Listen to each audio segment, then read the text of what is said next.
Okay, so I'm just going to play with this shot here. We're just going to recap again some of the techniques that we've been learning.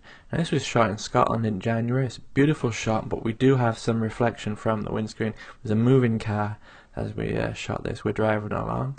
So what I'm going to do, we're going to play with it and see how we can improve it.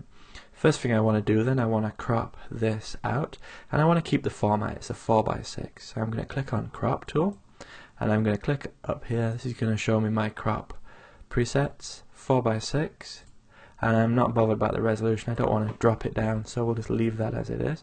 And then if I left click and drag, you can see that I didn't get these two right, so I'm going to click Escape, and all we do is we click here, change those, and we can drag it in correctly, just like that. One thing we could have done as well, we could have just spun it around, but for now that was the easier way of doing it. So just want to get this river in the house, just round about there in the thirds. Click enter, and then what I'm going to do next, I'm going to look at the levels. So Control J, Control L brings up my levels, and I'm just going to boost the contrast just a little bit there, brighten it up at that end, click OK. And on this layer right now, what I'm going to do as well, I'm going to play with the saturation just a little bit. So Control U brings up my hue and saturation, and we're just going to boost it just a little bit.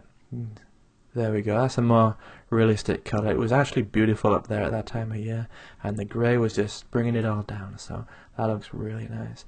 And then the last technique we just learnt, which was our gradient, our grad filter, and we hit reverse, click OK. We're going to change this to overlay, and you can see the cottage there is very dark, so double click on the thumbnail, click on the bar, and we're just going to bring this white stop in just until that moves up.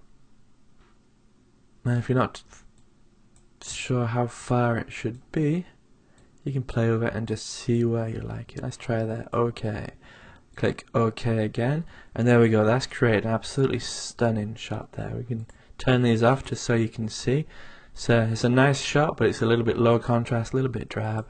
Boost the saturation, boost the levels, and boost the put a grad there, a neutral grad filter, and that actually ends up with an amazing photo.